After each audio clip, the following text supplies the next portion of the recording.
Hello and welcome to Security Scan. I am Vishal Dahiya and today we will talk about AMCA, that is Advanced Medium Combat Aircraft.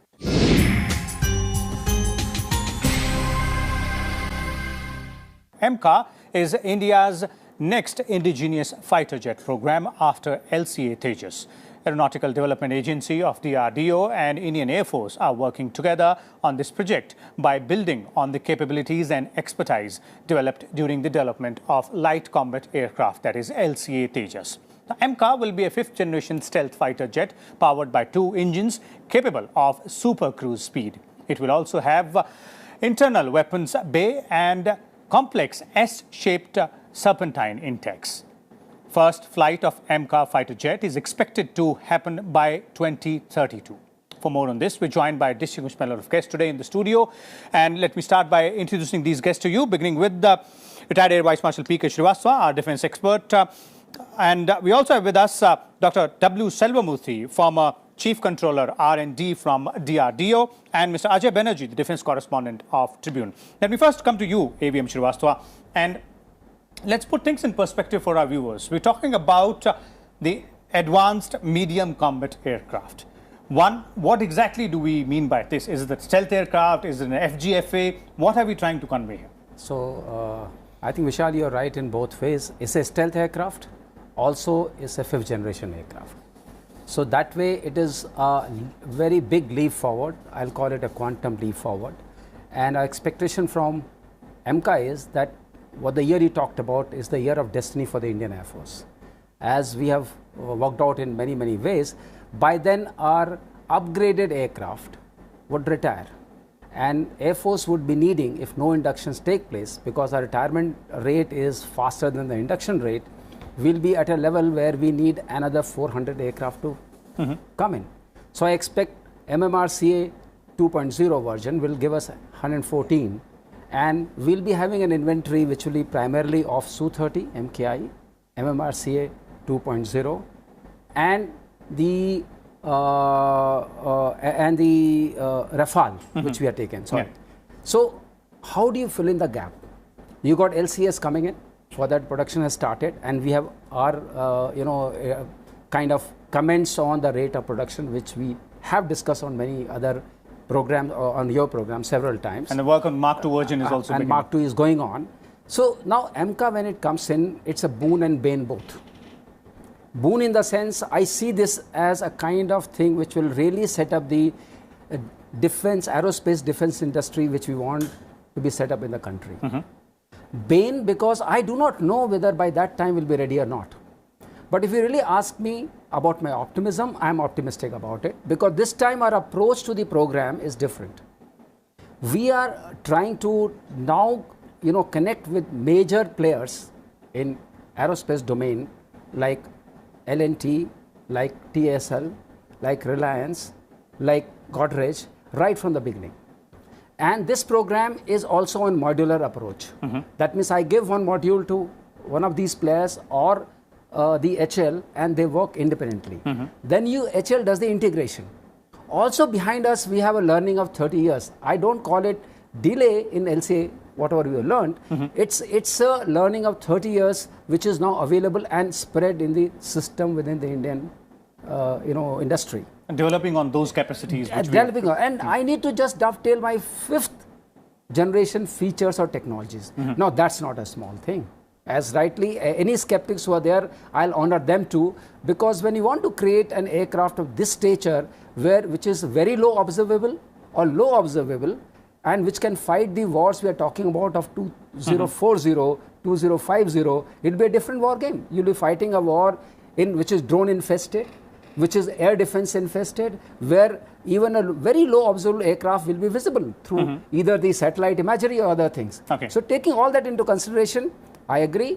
This project has a great challenge ahead, and as we go discuss or debate our things forward, what are the basic points that I can bring out? Okay, let me bring in Dr. Selvamoorthy here on two aspects, Dr. Selvamoorthy, since you've been with the DRDO and heading the R&D division as well. One is what kind of technologies are required to develop aircraft like AMCA, a fifth generation stealth aircraft, and where are we right now as in terms of our achievements and as the learning curve, as ABM Srivastava was pointing out from LCA Tejas, we have a lot to learn.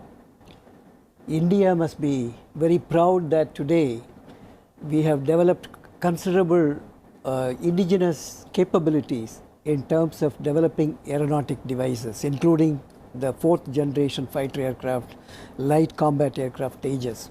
So we have come a long way, India has come a long way, and over the past 30 years or 40 years, now India has developed a very high level of capabilities, not only to develop this, an engine, a gas turbine engine, which we have reached considerable capability.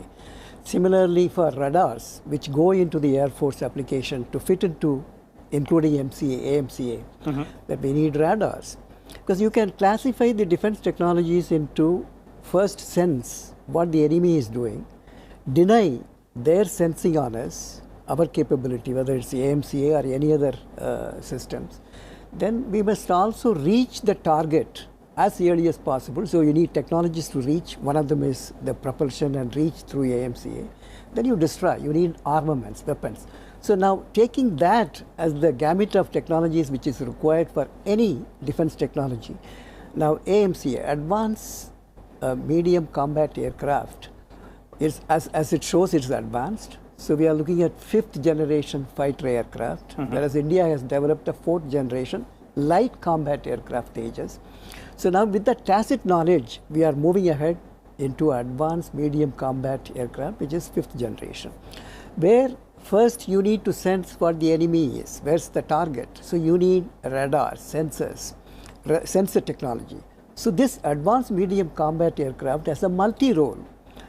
It can do many roles, not like only deep strike. It can go into bombing. It can go into specific strikes. So it has a multi-role. And so that is one capability we should say, that it can play multiple role. It can be used by Air Force. It can also be used by Navy.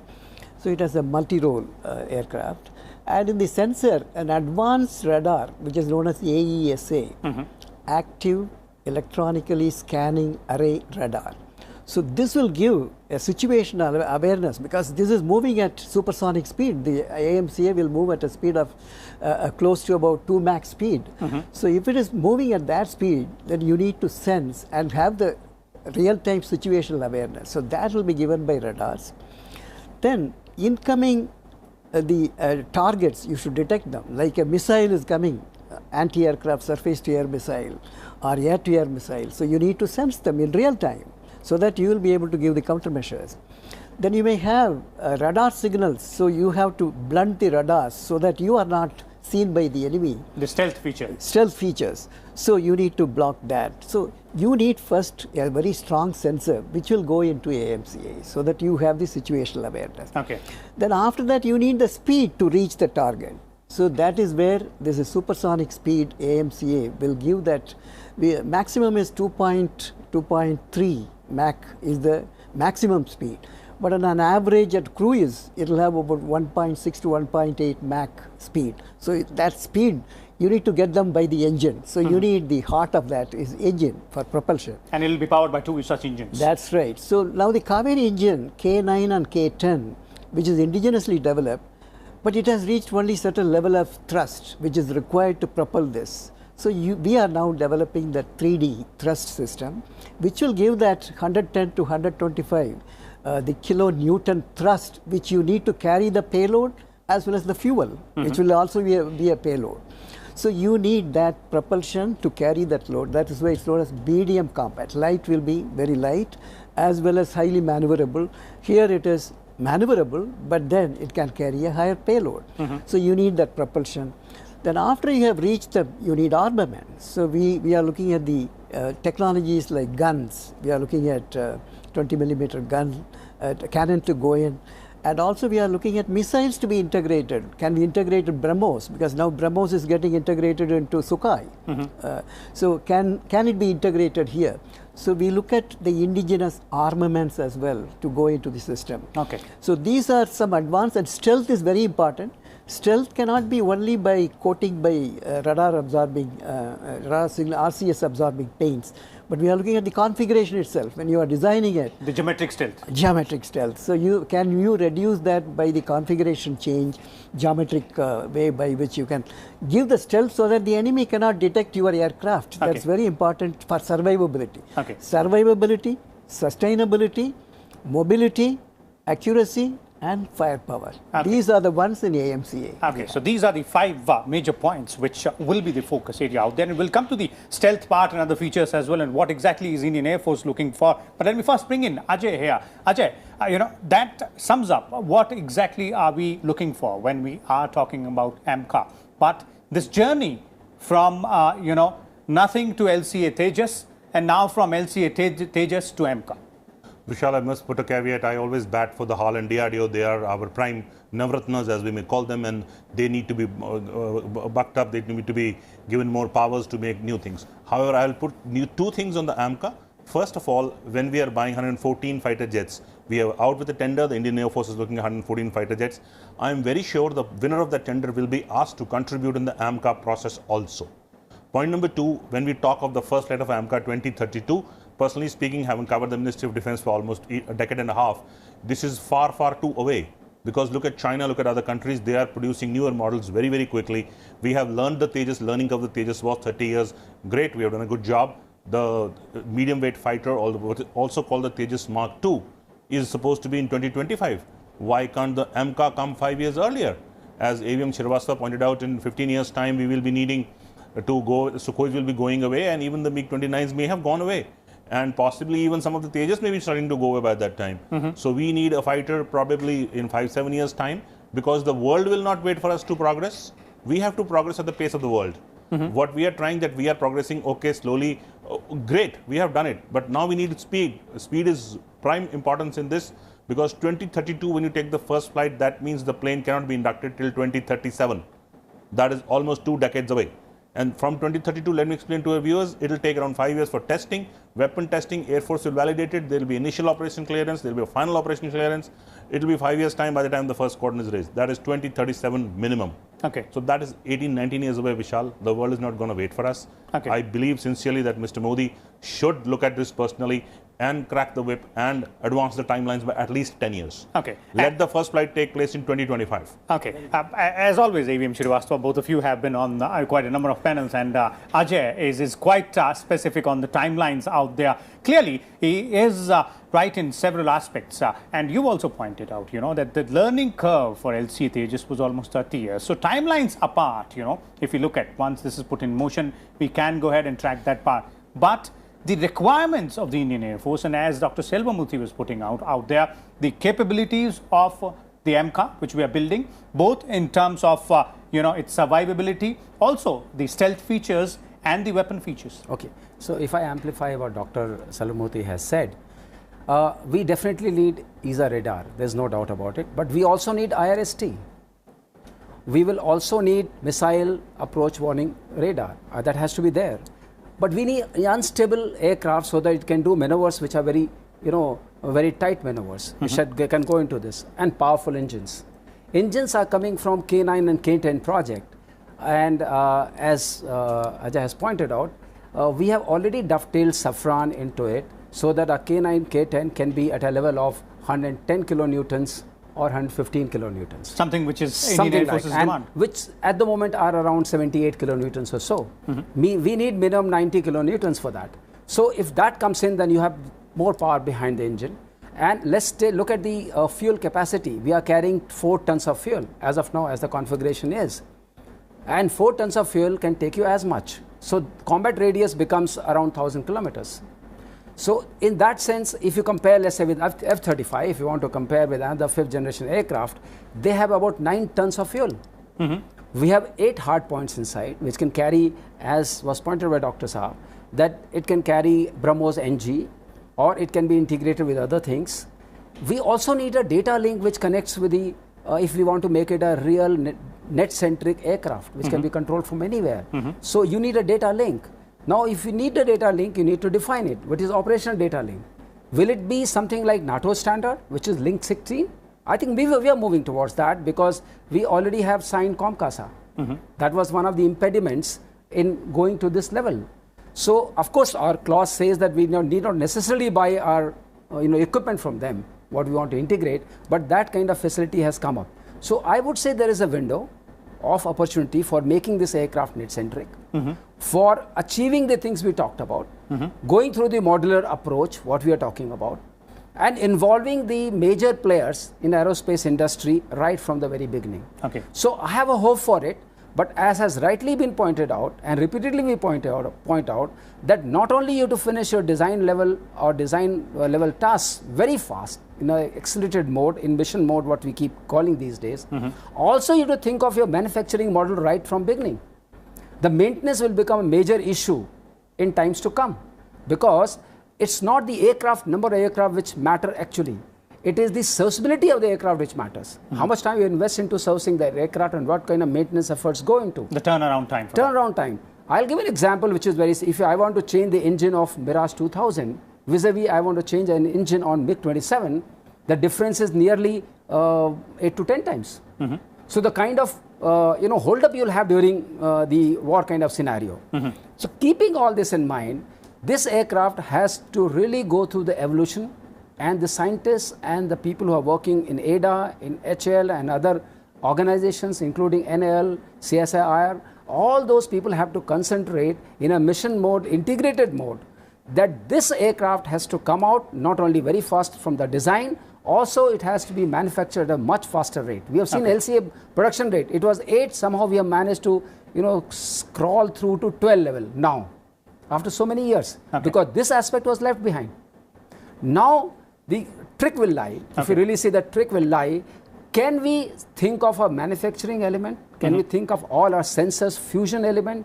Can we think of ODL requirements right at this time when you're talking about the aircraft, not the prototype itself? We think of wholesome game right in the beginning, as if this aircraft is going to be launched and inducted into the Air Force tomorrow. So that it will save us that precious time which Ajay was pointing out. Let me bring in Dr. Selvamoorthy again here. And Dr. Selvamoorthy, when we're talking about AMCA, that's Advanced Medium Combat Aircraft, two features which we started with was it will have stealth feature and it will be a 5th generation fighter aircraft. So to look at, and to understand it much better, what exactly do we mean when we talk about the stealth feature, and what kind of stealth feature are we going in for as far as AMCA is concerned? See, normally your aircraft gives, through the configuration, a radar signals. So the enemy will pick up the mobility of your aircraft by looking at the radar cross-section emitting signals. It can also emit the thermal signature. It will have because you are having a hot body, so the IR, infrared sensors will detect besides the radars. And also you have airborne early warning and control systems like ABACS. We have the system which will detect the movement of the aircraft. So you need to reduce this detection part. That's why deny the sensing of your enemy by countermeasures, including the stealth capability. Stealth can be through the configuration change, because certain cut the edges will give that radar cross-section signals, RCS signals. So you can reduce that. You cannot totally eliminate, but certainly you can minimize the radar cross-section signals, so that your detection and survivability will be better. Then the next thing is in the stealth, you can also reduce your signatures of the thermal signatures, and you can have the paint, the RCS paints besides the configuration. You can have the paints which will reduce the RCS signals. So there is another way. So these are ways by which you will be able to reduce the detection by the adversary, and also it can increase the survivability of the aircraft. And so these are the stealth methodologies. So initially we're deploying the geometric stealth in AMCA, and then we'll go in for the material stealth. Is that what we're trying to do? That's right. First the configuration itself, because you are at the design stage now. So here itself, what is the minimum signature we can give it to the enemy? So we can modify these configurations. Ajay, in the modern day scenario specifically, and a little bit in the future as well, because when you're looking at the timelines, the given timelines around 2032. So the time when we will have AMCA, these capabilities, specifically the 5th generation aircraft and the stealth capabilities as well, how crucial they have become nowadays and how crucial they might be in future for our Air Force? See, Vishal, I always give a live example. Since 1950, end of the Second World War, till 2010-11, the world has seen great progress in technology. All the technologies which we are using at the moment, be it space, be it digital, everything came in before 2010. Now we are going to take a leap. The entire world is going to take a leap. From 50 to 2010, these 60 years are very important in humankind technology. Now comes the point which you ask, in 20 years time, where do we stand? Where do we stand is very, very important, because in 20 years time, possibly the drones, armed drones, will be in huge numbers. Will we be needing so many fighter jets, or we need more armed drones? That's a call probably the Cabinet Committee on Security or the NSA Saab will have to take, that what is the exact number do we need, say in 2040, a scenario, a two-front war scenario, or a single-front war scenario, or even another adversary. Today we are only talking of two adversaries. There could be another adversary tomorrow. Who knows? Who knows, there could be another adversary. So we have to plan for the future in that manner.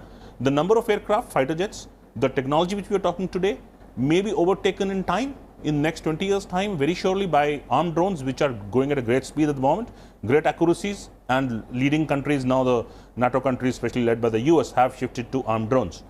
And also, there was a time in Vishal, I'll take a little transgression, during the 60s and 70s when an aircraft carrier was considered an impregnable fortress.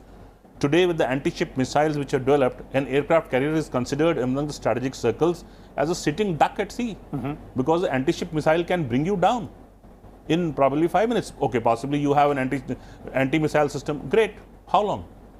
But again, as we talk of AMCA, we need to marry in all the technologies which will be coming in.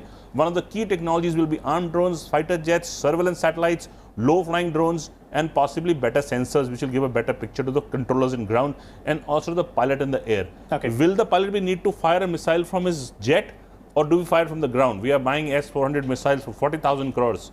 Possibly they are for use to hit at enemy aircraft only. So do we need to fly a fighter jet to hit an enemy aircraft, like Wing Commander Abhinandan did, or possibly it will be launched from the ground? Time will only tell, Vishal. Okay, so we will have to keep on building on our capabilities as we move along. Before we bring this to an end, concluding comments from you, AVM Srivastava and Dr. Murthy as well, on the overall picture here, and how do you sum up the AMCA project and the way it is moving ahead? See, AMCA will have to struggle really very well. We are talking about engine stealth. Normally, engine stealth beats you when you go about the stealth properly. So in this case, we got a front engine stealth. We also got the rear engine stealth. Second thing we need to dovetail in our AMCA project is thrust vectoring, which again is a design-wise a little tough proposition. So we need to get over all these hurdles before we come to an IRST. When I want to cool the engines, when the engine is of very high thrust, the cooling itself creates a kind of challenge. When you do all this, the aircraft can become heavier. Like we started our AMCA journey from 20 tons, currently it is around 29 tons. Because when you have an aircraft of this size, you also want to put in weapon system inside. You want to have guns, you want to have laser guided bombs, you want to have all your missiles in place. And then you want to have reach. So for reach you need fuel, which I mentioned earlier was 4 tons versus 9 tons. So unless you have that kind of capability, which one dovetail makes the whole project very, very complex. Okay. Of course, we are having 80% composite material as body. And that gives us some lightening of the aircraft and gives us the weight in our for other things. So the basically the ADA and the DRDO has to think of all this so that it remains in the medium category. It doesn't become the heavy heavier combat aircraft, and falls in the other category. Okay. It should remain that, and then it remains more maneuverable. If that can be done, and we can harness the 5th generation technologies and make it net-centric, I think it's a great game for the country and great game for everyone. Okay, great one. I'm Dr. very Murthy? optimistic that India, once we take it as a mission mode program, the advanced medium combat aircraft, working as a national goal, like ADA in the design, DRDO developing the technologies, systems, subsystems, components, devices, industries participating parallelly, and then manufacturing line, assembly line and testing. We can even look at public-private partnership. because we don't have to rely only on HAL. Yes, HAL has done a good job, but they may not have the capacity to produce n number which is required. So as was rightly pointed out by Air Marshal Srivastava and Ajay, we need to put it on a mission mode. In 7 to 8 years, we should have this. Government should go for a full-fledged sanction, because the sanction is yet to be given for AMCA. It's only for the initial feasibility and the design. Money has been allocated, but it requires a large investment as well. But it's a risky program, but we will win, because having the tacit knowledge to make a light combat aircraft. Now with that knowledge we can build, but certainly we have to give time, and once you do the parallel action and monitoring, rigorous monitoring reviews by a joint group, Air Force, DRDO, and also even we can bring in outside people from atomic energy and space to look at the program management, and then DRDO and ADA working with HAL, with the Air Force taking the piloting role. I am sure AMCA will be a reality, and I am confident, Ajay, that we will be now, with that earlier experience, we will be able to achieve the timelines which you have mentioned, 7 to 8 years. We will see the AMCA flying in our country. Okay, and I'm sure Ajay is going to keep a close watch on those timelines out there. So there it is, as our panelists have put out the details of the features, the characteristics and the technology being used for the advanced medium combat aircraft which Aeronautical Development Agency of DRDO is developing along with the Indian Air Force and several other stakeholders. We'll keep a close watch on the developments here, and we'll keep on bringing all the details and meet you next week with a different topic and different subject and different guests as well. Keep watching Rajya Sabha Television.